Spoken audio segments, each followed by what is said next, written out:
네, 안녕하세요. 저는 DSBA 연구실에서 그래프 네트워크와 추천 시스템을 연구하고 있는 어, 석박통합과정 이종호입니다.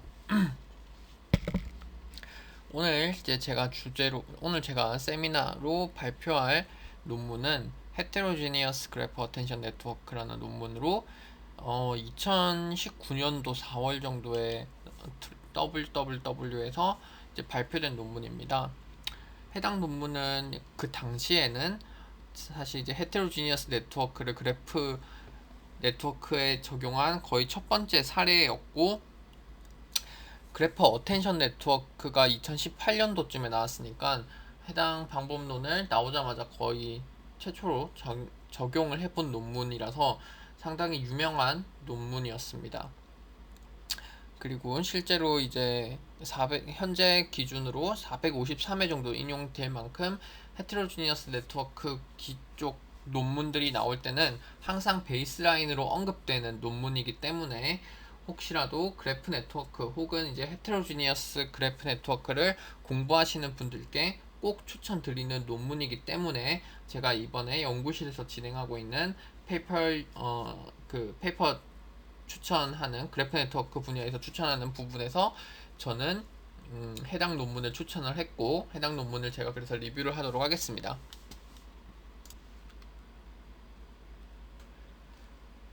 네, 저는 제가 이 부분에 있어서 추천 시스템을 공부하면서 사실 이제 사이드 인포메이션에 대한 정보가 굉장히 중요한 부분이기 때문에 어떻게 하면 이렇게 다양한 정보를 함께 통합할 수 있을까에 대한 고민을 많이 했었고, 관련해서 제가 사실 이거는 이제 제 DSBA 그 논문 영상에 제가 메타패스트백에 관련된 논문 그리고 날리지 그래프에 대한 논문 리뷰를 한 영상이 있습니다. 해당 영상을 제가 이제 참조로 링크를 또 달아둘 테니까 메타패스 그리고 헤테로지니어스 네트워크에 대한 전반적인 기본 개념을 공부하고 싶으시면은 해당 영상을 꼭 한번 보시는 걸 추천드리고요. 간략하게만 설명을 드리면 헤테로지니어스 네트워크라는 것은 기본적으로 그래프 노드가 가지고 있는 의미 자체가 다르다. 그리고 다른 정보를 가지고 있다라는 것을 가정을 합니다. 그래서 가령 왼쪽과 같은 경우도 사실 이런 부분은 조금 요즘에는 다른 명명을 해서 이름을 부르는 걸로 알고 있는데, 해당 논문에서는 이제 설명을 할 때 헤테로지니어스 인포메이션 관점에서만 봤을 때는 같은 노드더라도 뭐 페이스북 친구, 트위터 친구가 다를 수 있는 것처럼 엣지에도 정보가 어쨌든 있다라는 부분을 조금 설명하고 있고, 사실 첫 번째 부분은 최근에 굉장히 많이 연구가 되고 있는 부분입니다. 그리고 이렇게 액터 그리고 무비 그리고 만약에 감독이라는 이런 우리가 관계형 데이터베이스에서 구축할 수 있는 데이터를 만약에 우리가 가지고 있다라고 하면 결국 이 배우, 영화 감독이라는 사람들이 가지고 있는 정보의 근간이라고 해야 되죠. 그런 게 애초에 좀 다르다. 감독은 감독의 특징이 있을 것이고, 영화는 영화의 특징이 있을 거고, 그것을 연극하는 배우는 또 배우 간의 관계가 있을 것이다. 그런 거를 우리는 나눠서 봐야지, 이거를 다 같은 노드라고 보고 이것을 인베딩을 통해서 정보가 달라질 것이고 잘 학습이 될 거다라고 가정을 하는 거는 이런 부분에서 문제가 있다. 그리고 최근에 이제 사실 이슈가 많이 되고 있는 것 중에 하나가 인덕티브 바이어스라고 하는데, 어떻게 보면 헤테로지니어스 네트워크는 이제 인덕티브 바이어스 정보를 추가를 했다라고 봐도 될 것 같습니다. 추가적으로 세 번째로 장점 중에 하나가, 기존에는 이제 연결성의 정보가 더 없기 때문에 우리가 이걸 이웃으로 정의하는 과정이 좀 힘들었다, 혹은 이거는 이웃이 아니다라고 생각했는데 우리가 몇 달이 건너면은 이웃이었네 라는 거를 헤테로지니어스 정보를 더 추가함으로써 더 많은 정보를 받아올 수 있으니까 이웃에 대한 부분을 더 많이, 그리고 유의미한 이웃을 더 많이 캐치할 수 있다라는 거에 이 헤테로지니어스 인포메이션을 쓴다라는 것에 의의가 있다라고 하겠습니다. 제가 이거는 이제 좀 당시에 공부를 하면서 네트워크, 헤테로지니어스 네트워크 인베딩을 어떤 식으로 많이 하고 있는가에 대한 정보를 많이 봤는데, 우리가 관계를 조금 많이 파악을 하고 싶다라는 부분이 주요가 될 때는 인베딩 기반 방법들을 많이 씁니다. 예를 들어서 트랜스-E, 트랜스-H 뭐 이런 방법들이 있는데 대표적으로 트랜스-E가 되겠죠.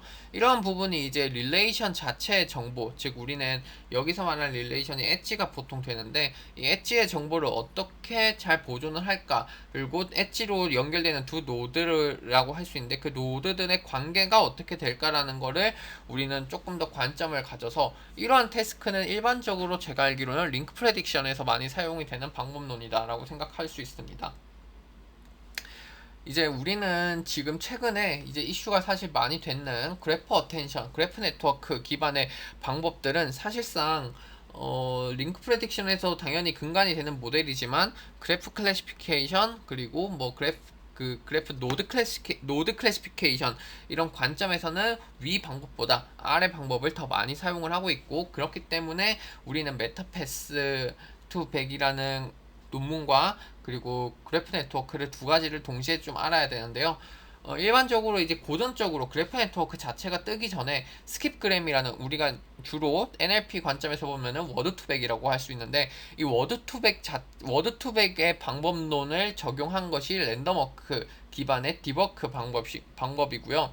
이게 발전돼서 뭐 디버크, 노드 투백, 메타패스 투백 이런 식으로 다양한 데이터, 다양한 인덕티브 바이어스를 추가한 모델들이 나오고 있었고, 이제 이 이후에 그래프 네트워크가 발달되면서 GCN, GAT 그리고 뭐 최근에는 이제 트랜스포머까지 적용을 해서 이제 패스 자체로도 구축을 안 하고 그래프 트랜스포머로 모든 걸 해결해 보자, 뭐 이런 식의 접근도 있습니다.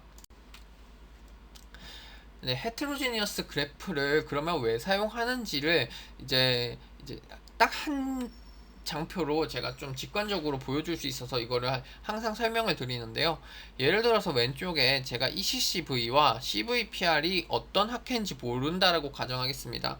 사실 제가 모르는 학회도 굉장히 많습니다. 이름만 딱 봤을 때. 근데 제가 인공지능 관련된 연구자가 아니라고 하면 ECCV, CVPR을 딱 들었을 때 두 개가 비전에 대한 주제를 다루는 학회인지 몰랐다면 이 두 개의 노드를 완전 이질적인 다른 것으로 봤을 거고, 이 두 개의 논문을 이 두 개의 학회에 이렇게 퍼블리시를 많이 한 A 저자, B 저자를 다른 주제를 연구하는 연구원이겠구나라고 생각을 할 수도 있을 것입니다. 하지만 저희가 비전이라는 정보를 이 학회에 대한 정보를 가지고 있다면 두 사람이 그래도 같은 비슷한 연구를 하는 사람이네 라고 추가적인 정보를 통해서 우리는 정보를 더 받을 수 있을 것입니다.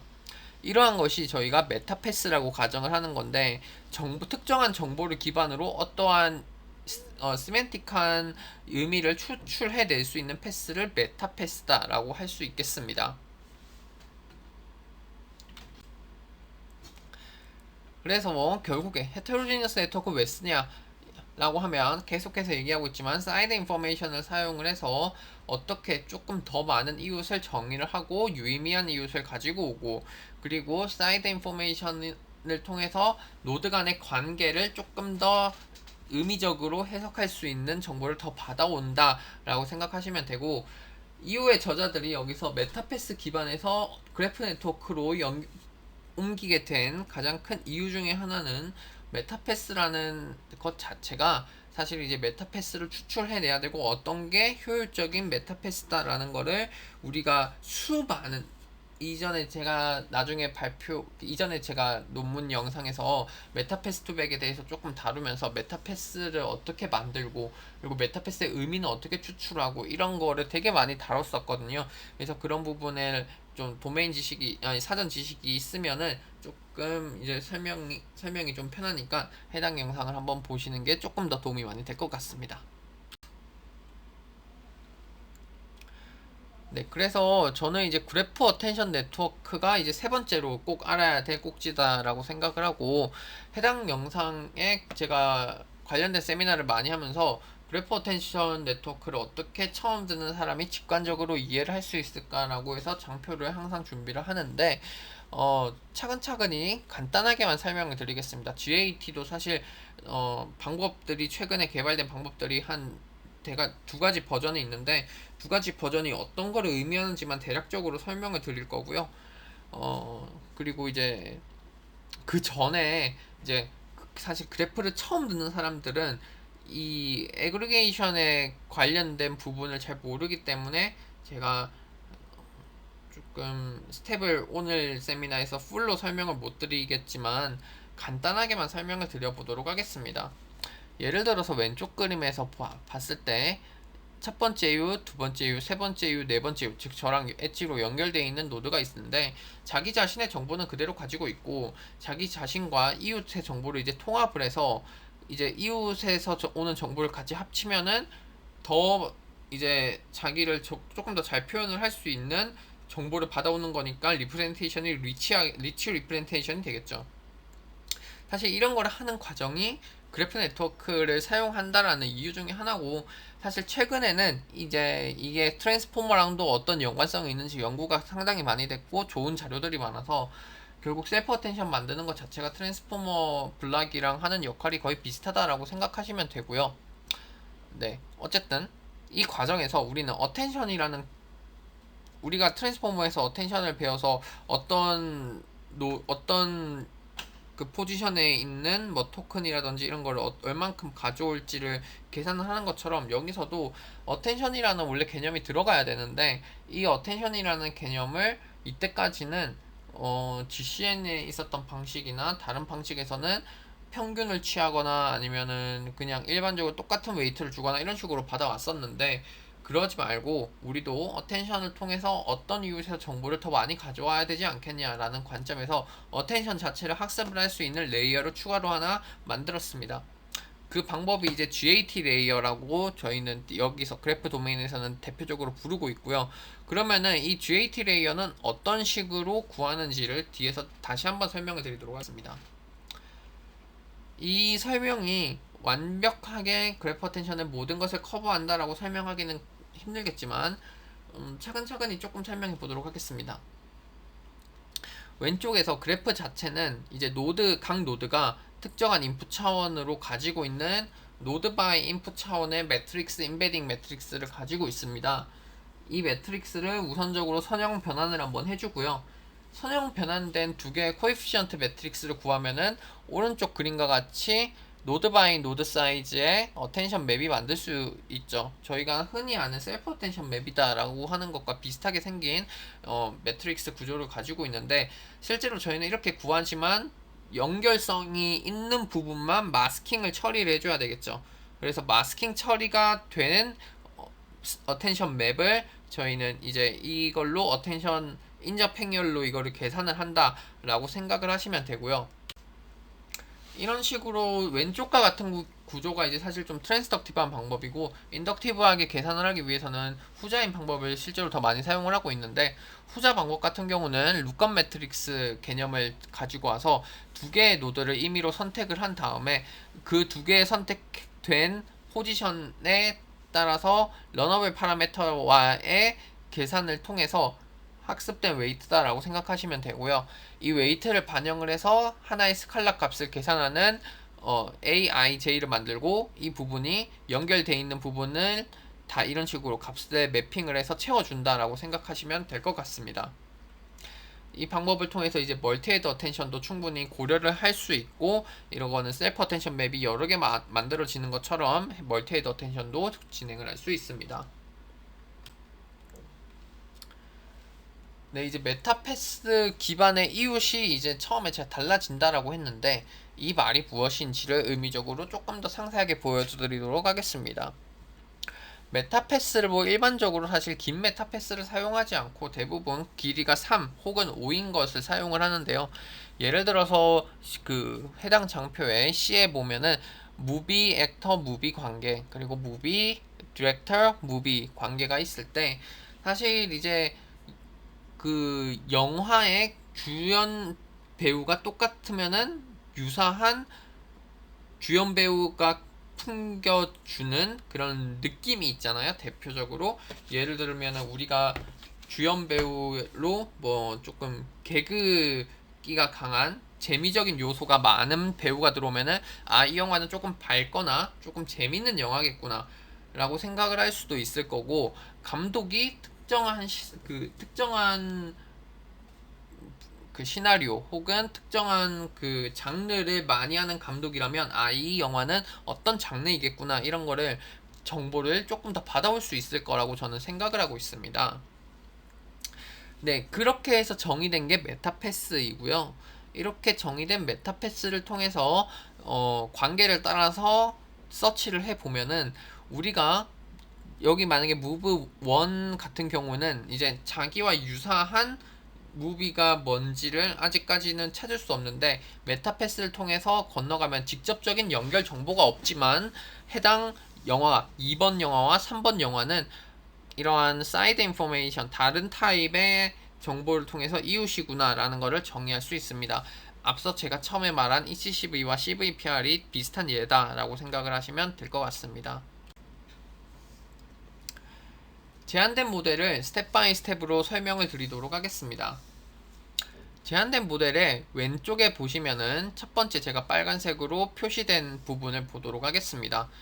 해당 부분에서 설명을 하려고 하는 거는 각 노드별로 우리가 선형 변환을 우선 하는데 이 선형 변환을 할 때 변환되는 W 웨이트 같은 경우는 공유하는 웨이트다라고 설명을 하고 공유되지 않고 각각의 노드 타입별로 다르다라고 설명을 하고 있습니다. 사실 저 같은 경우에는 이 논문 외에도 다른 논문을 좀 많이 읽어본 편인데요. 다른 논문들에서 설명할 때는 이거를 다른 공간으로 보내야지 의미가 보존이 된다라고 설명을 하고 있는 논문도 있고 본 논문처럼 자기들이 타입에 따라서 다른 파라미터를 두기 때문에 근데 의도하는 것은 이거를 같은 공간으로 인베딩을 시키려고 프로젝션을 시킨다라고 설명을 하고 있습니다. 본 논문에서는. 그래서 이게 자기들이 주장하는 결과가 나오는 것에 따라서 주장하는 게 조금 달라질 수도 있다라고 생각하는데 본 저자의 주장에 따라서 저는 오늘은 설명을 드리도록 하겠습니다. 그래서 원래는 사실 오른쪽 그림과 같이 이제 그래프가 구성이 되어 있다라고 볼 수 있는데 해당 분홍색이 이제 그 자기의 소스 노드라고 하면 이 소스 노드는 네모 관계라고 하면 제가 여기서 이제 유저 감독을 네모라고 설명하겠습니다. 감독 간의 관계, 동그라미 네모 관계, 동그라미 세모 관계가 다르지만 이런 식으로 메타패스로 연결이 되어 있을 수 있는 구조입니다. 이때 이 분홍색이 HI가 되겠고요. 이 HI 같은 경우에 세모의 관계에서 에서 나타내는 정보와 네모와 관계로 연결되어 있을 때 의미가 당연히 다르게 사실은 처음엔 표현이 된다라고 설명을 하고 있는데 이때 이 HI가 그렇기 때문에 우리는 이 타입에 상관없이 얘 고유한 관계로 좀 보내야지 우리는 이런 통합될 때 유의미한 정보를 가지고 올 수 있다라는 게 저자들의 말입니다. 그래서 이렇게 한번 리프레젠테이션 된 일단 결과를 가지고 있다라고 생각하시면 되고요. 이 상황에서 이거를 이제 패스별로 이제 서브 그래프를 나눈다라고 생각하시면 됩니다. 지금 제가 이 왼쪽 그림이 이제 오른쪽 그림과 같이 됐는데 왼쪽에서 세모 네모와의 관계가 있었던 거를 세모 관계로만 구성되어 있는 서브 그래프 1 그리고 네모 관계로만 구성되어 있는 서브 그래프 2를 구성했다라고 보시면 될 것 같습니다. 이렇게 그래프의 서브 그래프를 나눈 다음에 그래프 어텐션을 통해서 애그리게이션을 했을 때 정보들을 다시 한 번 더 투 스텝으로 통합하는 과정이 해당 제한된 논문의 방식이다 라고 생각하시면 됩니다. 네, 차근차근히 이제 그림을 통해서 제가 한번 더 상세하게 보여주도록 하겠습니다. 네, 동그라미 네모 관계에서 동그라미 네모 관계를 먼저 즉 여기 위에 부분을 먼저 보도록 하겠습니다. 이때 제가 예시를 들기 위해서 여기 이제 20차원의 벡터로 이니셜라이즈가 되어 있다라고 가정을 하고 해당 뒤에 있는 걔는 멀티헤드를 통해서 멀티헤드 데이터를 가지고 있다라는 가정, 멀티헤드로 그 앞선 W 파라미터로 여러 개가 생성되는 거를 가정을 하고 진행을 하도록 하겠습니다. 이해를 하기 위해서는 이제 보라색으로 되어 있는 하나의 벡터만 있는 거를 그냥 생각하시고 보시면은 이해하실 때는 조금 더 편할 수 있을 것 같습니다. 네, 우선적으로 이렇게 한 번 더 프로젝션 된 데이터들을 이제 우리가 동그라미 네모 관계에서 나타나는 어텐션 벡터를, 이거는 이제 공유 파라미터인데, 이 공유 파라미터가 이제 얘들 간의 관계, 즉 t와 s1에서 얘에서 오는 어텐션 스코어는 어떻게 계산할래? 라고 물어봤을 때 40차원의 공유되는, 요 아래 위로 공유되는 겁니다. 공유되는 러너블 웨이트 파라미터와 이 두 개를 이런 식으로 컨캣 할 수 있겠죠. 저희는 컨캣을 한 다음에 이 두 개를 계산을 하면 40 바이 40으로 계산이 된 다음에 스칼라 값으로 한 개의 값이 나오게 됩니다. 예를 들어서 0.3이라는 스코어 값이 나왔을 때 이 0.3이 의미하는 거는 S1과 T 노드 두 개 간의 관계가 어떻게 나올지 스코어로 나오는 것입니다. 네, 유사하게 똑같은 방법으로 이번에는 동그라미 세모 간의 관계를 보도록 하겠습니다. 동그라미 세모 관계에서는 앞서 말한 듯이 똑같은 계산으로 0.7이 나왔다라고 가정해 보도록 하겠습니다.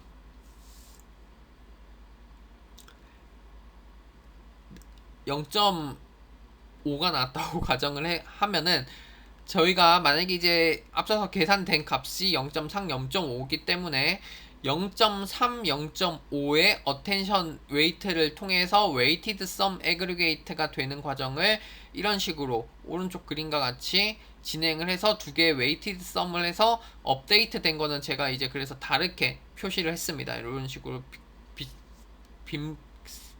빗결 무늬로 돼서 T 노드가 업데이트 되는 것을 확인을 할 수 있습니다. 네, 이렇게 각 노드가 업데이트가 다 된 이후에 그러면은 저희는 이제 아직 통합돼야 될 게 두 개가 남아있죠. 동그라미 네모 관계 그리고 동그라미 세모 관계를 어떻게, 아직까지 이 두 개의 정보 공유가 없기 때문에 이 두 개를 어떻게 합칠까라는 것을 보도록 하겠습니다. 네, 첫 번째로 여기 있는 합쳐져야 될 이 두 개의 정보는 이것도 또 공유되는 파라미터인데 fully connected로 한 번 더 그 선형 변환을 하고요. 이 이후에 하이퍼블릭 탄젠트 값을 통해서 우리가 마이너스 1에서 뭐 1 사이 값으로 변환을 우선 한번 진행을 합니다. 이렇게 해서 진행을 한 후에 다시 앞서 봤던 방식과 똑같이 패스와 상관없이 어텐션 벡터를 한 번 더 계산을 하게 되는데요. 이렇게 했을 때 20차원에 만약에 그 벡터가 있을 때 이 두 개를 어텐션 스코어를 계산하는 러너블 파라미터를 통해서 또다시 스코어를 계산하게 됩니다. 저는 0.8, 0.2가 계산이 됐다라고 가정을 하고, 그렇게 되면은 0.8과 0.2의 관계를 통해서 위쪽에 있었던 메타패스에서 나오는 T 노드 값은 0.8의 스코어를 주고, 아래쪽에서 나오는 스코어에는 0.2의 가중치를 둬서 최종적으로 웨이티드 썸을 해서 마지막 파라미터 값인, 마지막 벡터 값인 그 T 노드의 최종적인 결과가 나오도록 합니다. 수식으로 보면 꽤나 복잡한데 제가 차근차근히 설명하기 위해서 그림을 통해서 한번 그려봤고, 어떤 식으로 하이어러키얼한 구조로 그 어텐션이 이루어지는지를 보실 수 있습니다. 최종적으로 로스 펑션 같은 경우는 그래프 어텐션 네트워크 같은 경우에 원래 세마이 슈퍼바이즈드 방식이기 때문에 해당 방식에서 나오는 값들을 최종적으로 멀티헤드의 컨캣을 통해서 클래시파이어를 하나 돌리고, 이 클래시파이어에서 나오는 라벨은 액션, 코미디, 드라마라는 이 영화에 관련된 라벨이 세 가지가 부여되어 있는 정보를 통해서 크로스 엔트로피를 수행을 하게 됩니다. 세마이 슈퍼바이즈드 방식이기 때문에 여기에서 활용하는 방식은 결과적으로 영화 자체의 노드를 사용을 하는 것이고요. 이 라벨이 없는 경우에는 그냥 세마이 슈퍼바이즈 로스에는 적용이 되지 않고 그래프 자체를 구성함에 있어서 제약 조건으로 들어가게 됩니다. 본 논문에 이제 실험을 보시게 되면은 데이터 같은 경우에 DBLP 그리고 ACN 같은 경우는 이제 학회에 그 퍼블리시 된 논문을 뜻하고 논문이랑 뭐 학회 그리고 저자들에 대한 정보가 있는 그런 릴레이션을 가지고 있는 데이터셋이고 IMDb 같은 경우는 제가 앞서 예시를 보여준 영화에 대한 정보입니다. 추가적으로 DBLP 같은 경우에는 이제 메타패스 같은 경우에 이렇게 조금 그 스텝이 5개인 조금 비교적 긴 메타패스를 사용했는데 이렇기 때문에 정보가 조금 더 좀 스페시픽한 정보를 포함한 메타패스다라고 볼 수 있을 것입니다. 근데 이제 결과를 보시게 되면은 이제 당연히 하이로큐럴한 어텐션을 사용하는 게 제일 효과가 좋았고, 여기 보시면은 그냥 일반적인 GAT라고 명명하는 거랑 하이로큐럴 어텐션 네트워크라고 헤테로지니어스 어텐션 네트워크라고 명명되어 있는 부분에서 차이점은 앞서 말했듯이 요 두 가지 어텐션을 만약에 사용을 하지 않고 그냥 일반적인 어텐션을 사용하게 되면은 왼쪽에 있는 GAT랑 똑같은 구조인데 GAT에서 성능이 유의미하게 향상된 것을 볼 수 있었고, 이렇게 향상된 이유 중에 하나로 그래프 네트워크 헤테로지니어스 정보를 사용한 것이 의미가 있었다라고 보시면 될 것 같습니다. 실제로 이런 논문들에서 이제 클러스터링 결과를 시각화 정보를 꼭 많이 제시를 하는데요. 클러스터링 결과로 나오는 것을 보시게 되면은 아래 그림과 같은데, 아래 그림에서 GCN이랑 GAT 같은 경우에는 우리가 의미적으로 볼 때 사실 굉장히 섞여 있는 부분이 굉장히 이제 많아지게 되는데, 왼쪽에 보시게 되면은 오른쪽과 헤테로지니어스 정보를 썼는 것과 안 썼는 거의 가장 큰 차이는 두 개의 인베딩의 TSN의 결과가 섞이는 정도의 차이라고 볼 수 있을 것입니다. 그래서 그냥 왼쪽 같은 두 가지 방법들은 잘 구별이 됐다라고도 볼 수 있겠지만 이게 어느 정도 퍼져 있는 느낌을 볼 수 있고, 오른쪽 같은 경우에는 사실 이제 정보가 더 많이 들어오기 때문에 이게 우리가 몰랐던 정보를 추가로 더 반영을 하는 꼴이 저는 됐다라고 생각을 하고 있고, 그런 부분에서 좀 딱 구역을 나눴을 때 네 가지 구역으로 잘 나눠지는 것을 볼 수 있었고, 메타패스트백 같은 경우는 이 TSN의 그 클러스터링 범위가 좀 넓죠. 이런 부분이 이제 어텐션을 통해서 조금 더 극명하게 나뉘는 것을, 좀 뭉쳐지는 것을 확인할 수 있었습니다. 그래서 이제 메타패스, 즉 이제 헤테로지니어스 정보를 고려하면은 더 나은 구별이 되고, 그 중에서도 이제 메타패스 자체가 의미하는 것이 있기 때문에, 예를 들어서 저자, 논문, 학회, 논문 저자라는 이 5스텝의 메타패스 같은 경우에는 한 학회의 공저자라고 이런 의미를 뽑아낼 수 있을 것 같습니다. 마지막으로 어텐션에 대한 시각화 정보를 통해서 해당 방법론의 정성적인 의미를 보려고 하는데요. 여기 보시게 되면은 P831, P699 그리고 P133, 소스 노드는 P831입니다. 그 자기 자신의 어텐션이 가장 크게 걸렸었고, 두 번째로 669, 133에 대해서 두 가지가 높게 측정이 됐는데, 그 이유 중에 하나로 두 개의 페이퍼가 같은 KDD라는 학회에 퍼블리시가 된 논문이다라고 해서 비슷한 의미를 가지고 있다라고 설명을 하고 있고요. 그 다음으로 걸린 것이 이제 우리가 여기 P2384, 2328인데 두 개의 논문은 이제 데이터베이스 관련된 학회의 논문들이었다라고 설명을 하고, 마지막으로 어텐션이 가장 얕게 걸린 것은 이제 아예 다른 무선 통신에 대한 정보였는데, 사실상 이제 다들 다른 내용을 조금 다루겠지만 이제 여기에서 멀티 아이템에 뭐 관련된 로그 정보를 조금 다루는 이러한 모델링 방식을 설명을 함에 있어서 이러한 방법이 이제 어떤 이유인지는 사실상 잘 모르겠습니다. 근데 이제 어텐션이 어떻게 걸렸다라는 정도는 확인할 수 있고, 우리가 이제 이것이 어떤 인과관계를 설명하는 데 있어서는 좀 약하지만 어텐션을 통해서 설명을 조금 더 할 수 있지는 않은가라고 저는 개인적으로는 생각을 하고 있습니다. 네, 오늘 발표는 여기까지 하도록 하겠습니다. 감사합니다.